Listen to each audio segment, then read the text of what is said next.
Coach. How are you? Good, Kent. How are you? We'll go ahead and get started here. Obviously, we're excited more than anything else about where our defense, the direction that it's going right now. You know, in the last 4 games, we've given up 38% field goal D and have forced 14.5 turnovers. We're defending the 3 better. We've got to continue to do that. I think sometimes when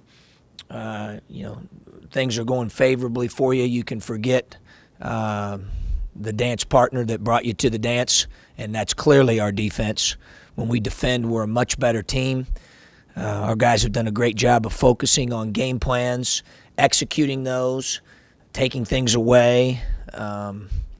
I think guys have bought into the system more defensively. They're where they're supposed to be more. I think our concentration's better. I think some of the things that were knowledge at one point, as I said the other day, have become habits. And so that we're seeing more carryover from practices to games on that end of the floor. And that's a big reason why we've been in position to have a chance to be successful here during this streak. It's not an automatic. You've got to be that way every day. And it's not something you just kind of choose to turn on and off. It has to be habit forming, and I think that's why we've played better defensively. It's a big reason why we've gotten better here over the last month, 6-7 games for sure, is our defensive numbers. You look at what they were previously, and it's quite dramatic. So we're excited about that. We got to bring our hard hat, obviously, tomorrow night. Penn State's a team that's the 2 guards, Marshall and Newble, can really drive the ball and put pressure on your defense. They get to the free throw line a lot. What's one of the areas that we have to clean up? Even from the other night, I thought we fouled too much. We've got to play harder without fouling. They put you in that predicament with how hard they drive the basketball, especially those 2 guards. We've got to do a good job there defending those 2. It really starts with those 2. And then just, watching them just – obviously they've been through a lot of adversity. Just respect the energy and passion that Coach Chambers has. It's very evident his team takes on that personality. They compete. They play very hard. You could make a case that the last 2 games, 2-point loss to Iowa and the way they played Michigan, or maybe back-to-back as good as they played. You'd have to ask Pat. It appears that way watching film here the last 2 games. So they're getting better, and obviously they're choosing to get better. So I think it speaks of the mental toughness of their team, having gone through what they've gone through to this point. So, we'll be challenged. They play really, really hard. Everybody says that, and then you watch them on film, and you really realize how physical and how hard they play. So I've really admired that, and I know our guys are looking forward to the opportunity to be back at home tomorrow night. Questions? Defense, is it more of just a matter of these guys understanding it more? When you guys were struggling, was it just not completely understood what they were supposed to be doing? I think they understood it at a higher degree maybe than we give them credit for. Now, were they trusting it as much as they are now? Do they know it as well as they do now? Probably not as well. But it wasn't just total lack of knowledge. I think it was commitment, getting recommitted. I think it's accountability, guys understanding that defending is important here. It's always going to be important here. I think those things maybe as much or more, Marcus, than like not having an idea of what they're supposed to do. We've been doing things very similar since October the 12th. I just think the buy-in and the trust that the guys have in the system and what we're supposed to be doing defensively is at a much higher level, in addition to them knowing it a little bit better. So I think all those things are kind of working in concert right now as to why we're seeing some of the effectiveness on the defensive end. Kind of getting together and saying, hey, we got to do this the way it's supposed to be done. I think that's part of it. I think we've had a couple times in practice here the last couple weeks where as a coach we'll redo a drill and say, hey, it's not good enough. But when Richardson says hold up, we're redoing the drill, coach. Put back on the clock. It wasn't good enough. That's when like they're getting it. and his leadership and his ability to be vocal with the guys and connect with the guys and get us communicating on the defensive end. I think he does that at a really high level. He and Sam both communicate really well on that end, and the more we're talking and chirping, the more energy we have on that end, the better we play defensively. We still got a long way to go. We still made some mistakes, but we're making less, and we're where we're supposed to be and doing what we're supposed to do on that end more. DJ for his leadership most of the year, but has he taken it to another level? How has he done that? Yeah, he has taken it to another level for sure. I think he feels responsibility for the team, responsibility for his play. He holds himself accountable at a high level. He takes criticism extremely well. He wants to be really good, and then he has a way in which he connects with the guys on the team that's he has an ability to do that, and that's very valuable when you're a leader and you understand that every person on the team is different and you have to connect with them differently, and DJ has a gift with being able to do that. I'm sure it's necessary. You need a player to take that kind of role. It's different than just. Oh, it always helps for sure. I think as he's gotten more comfortable, knowing what he's supposed to be doing on that end, he's been pretty consistent with that all year, to be honest with you, Jeremy. He's been one of our more detailed guys, defensively all season long. But now I think he's done a good job of getting others to be that same way. They feed off of the fact that he holds himself accountable on that end of the floor, and I think guys on the team respect that. Can you talk about Tracy's play? It's like he's played well, but there must be something you're not seeing because he's not been in the starting lineup a couple times. Well, he just, it's not necessarily that. People make too big a deal about that. I laugh, this guy got benched. He didn't get benched. He played 30 minutes. How did he get benched? It's crazy, John. I mean, I just laugh and shrug my shoulders on that deal.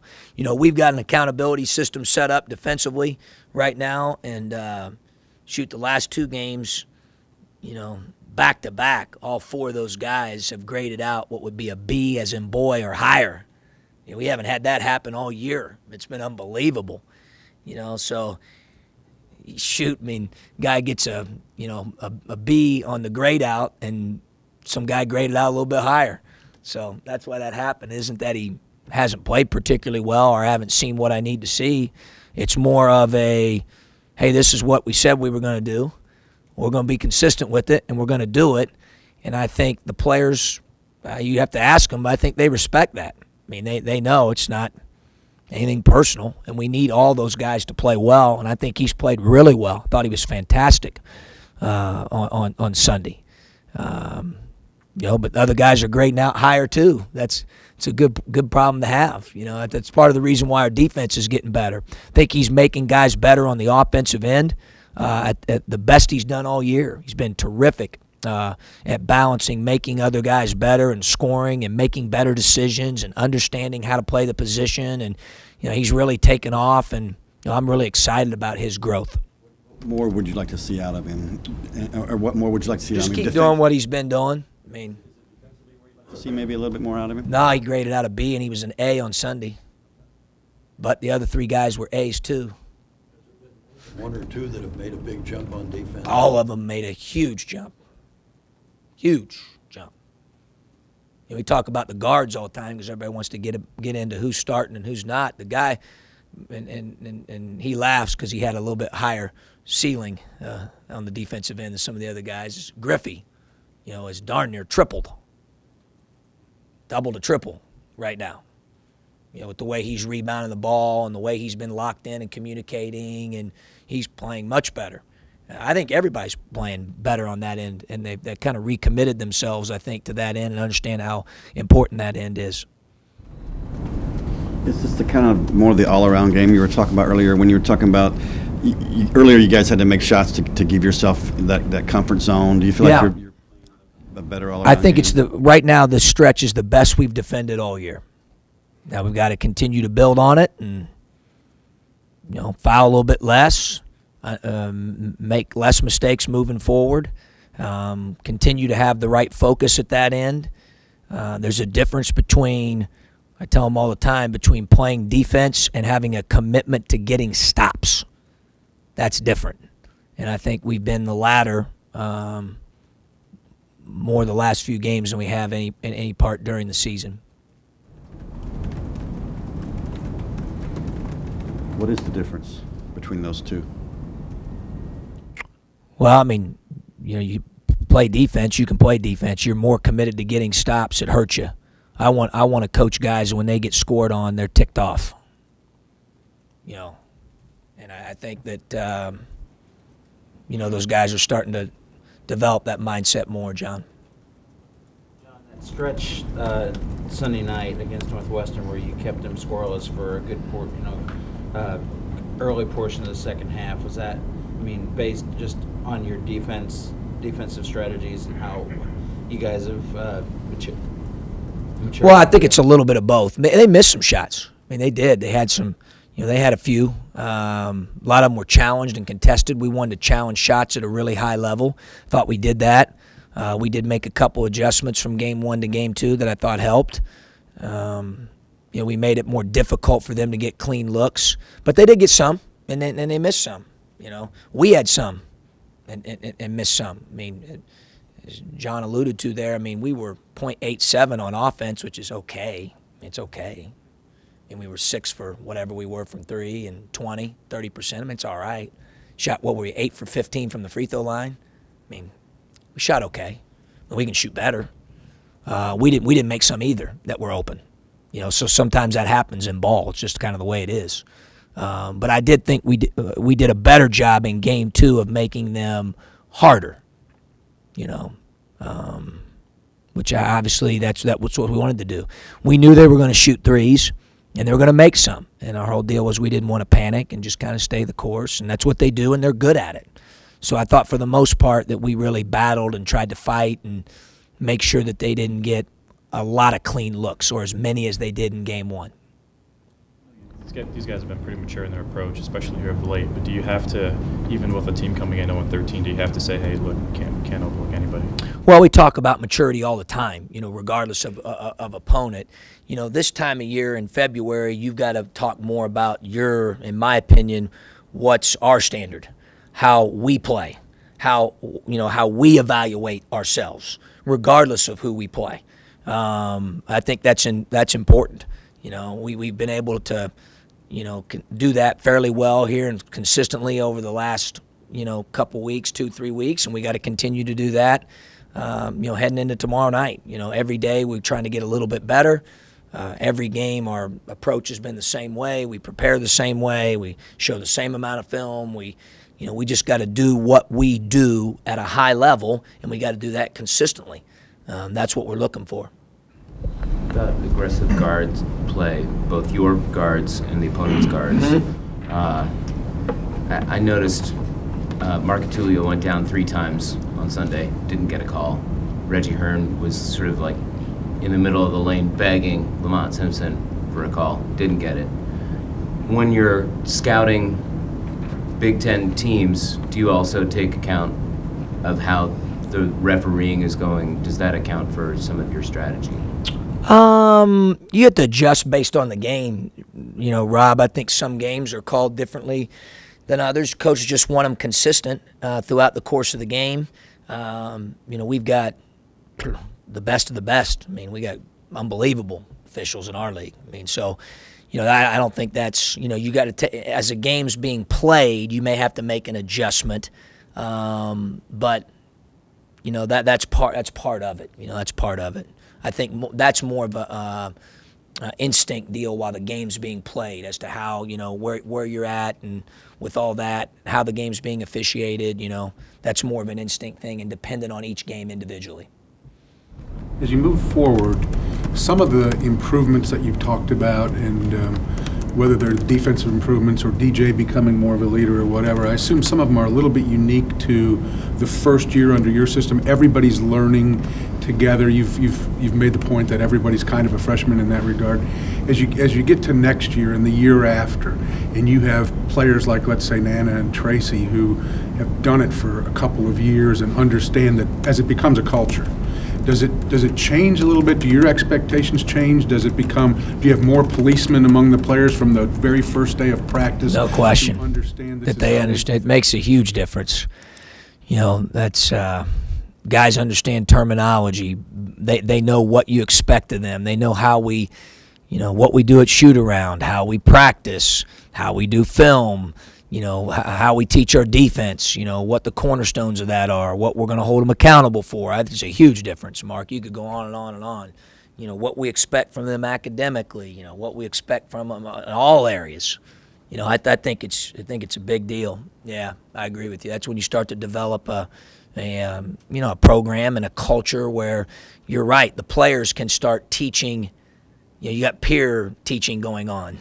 Peer leadership going on. It's not just coming from the coaches, and that's kind of what we're getting right now from our older guys. You know, we mentioned Richardson in particular earlier, but really all of them, you know, starting to do that, and that's been great for our team.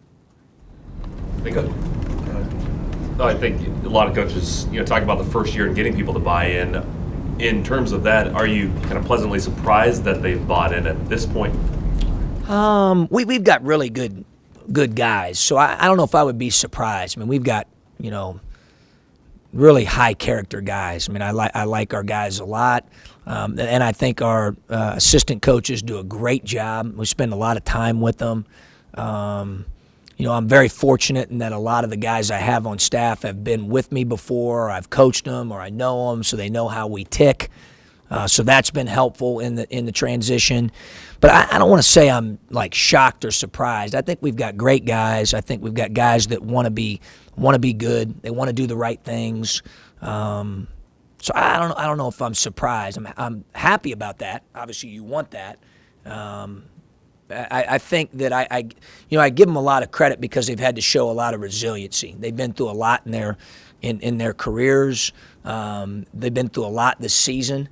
You know, the ups and downs of a college basketball season. You know, I saw an interview one night when I was home. My wife had fixed dinner, and Billy Donovan was on TV, and it was the end of the game, and he basically said that, you know, he thinks that in order for a team to become its best in any given season, you know, they have to go through adversity.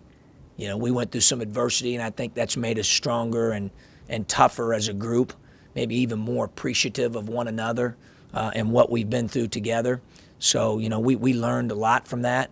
You know, it's not fun when you're not playing maybe as well as you think you can play, or you're trying to figure things out. But, you know, I don't know if we'd be in the situation we are now if we had not went through that. You know, so we're thankful for that.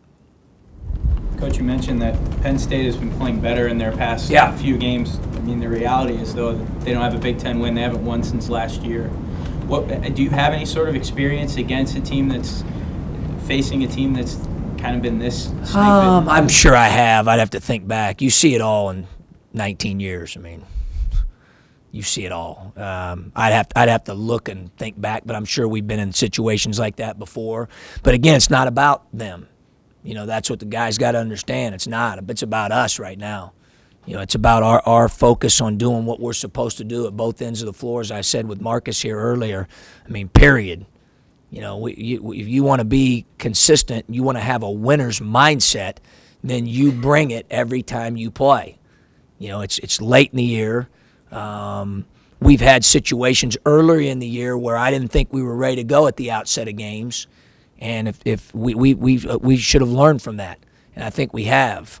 You know, so we've got to be ready to go tomorrow night. I mean, it's the next game on the schedule. Therefore, it's the most important game on the schedule. And we got to be ready to go. And the guys know that. We talked a little bit about maturity yesterday, being mature. You got to be mature this time of year. You got to take advantage of every practice. You got to take advantage of every game. You know, you got to soak all those things in. You want to be that team that keeps getting better and doesn't stay the same or go backwards, you know, in February and March. And guys have worked hard to put themselves in the position that they're in now. And for us to continue to move forward, we've got to be ready to go today for practice. We've got to be ready to go tomorrow when we play Penn State. Do we have any questions from the phone lines for Coach Groce? Herb, were you with us today? I am, but you guys covered it really well. Okay. Make sure you're awake. Shannon? She's not on. No, she's not. Herb. Oh, okay. Okay. from the room before we wrap up? Coach, could you talk about Brandon's play recently? Kind of been struggling shooting the ball, but especially in the second half, he was focused on. He was unbelievable the other night watching the deal on film. I mean, it's kind of what I'd envisioned from the very beginning. I mean, he, obviously he had 8, scored a little bit. That helped. I mean, we were very well rounded the other night in scoring, but he rebounded it, he shared it, he graded out high defensively. He played. I mean, he played. He was as well-rounded. It was as well-rounded a performance when you look at the 6 rebounds, the 5 assists, his activity, the block shots, his communication, his leadership. I thought he was tremendous. I mean, I could make the case to you that maybe the best all-around game that he's played all year. I mean, he was really good, and we're going to need him to continue to do that for us. Obviously there'll be some games where, he's a gifted scorer. He'll score more than 8, But my big deal is, okay, we've had games where he's scored, but those other areas maybe weren't quite at the level that they were the other day. I mean, that's we got to continue to build on that because it makes us such a much better team when he's locked in all areas. I thought the other night he just played. I thought he played and competed and played the game the right way and was really proud of him. Sort of referencing my previous question, he has not had any trips through the lane where he threw the ball up, flailed, and begged for a call. That seems to have been eliminated over the last few games. Well, I don't know if he got one on a drive where he drove down the right lane line that he got fouled. It's important for us that we get to the foul line. Obviously, he's a big part of that, Rob. But you're right. You have to make adjustments. Sometimes if something's not working in a particular game or it's being called a certain way, like your question earlier, then you do that once or twice. You probably don't want to do that, a third, fourth, or fifth time. And Brandon's a smart guy. I mean, he figures it out. Jamal watches a lot of film with him. Brandon likes to watch film and learn. And, I think, part of that is a learning process for him and understanding. Some guys have a gift, to get to the free throw line. Like Ray Rice is really difficult in practice. Our guys would tell you it's hard to officiate him in practice because you can tell he's played football before. He loves contact now. So you're always, he really does a great job of getting to the foul line and has always been a guy that his free throw rate's been really good, whether it was as a high school player or at Drake. Some guys have that ability. I think Brandon's done a better job this year of complementing his outside shooting with driving the ball and getting to the free throw line, and that's especially important for the team that we have. Anything else? Thanks, guys. Tanja.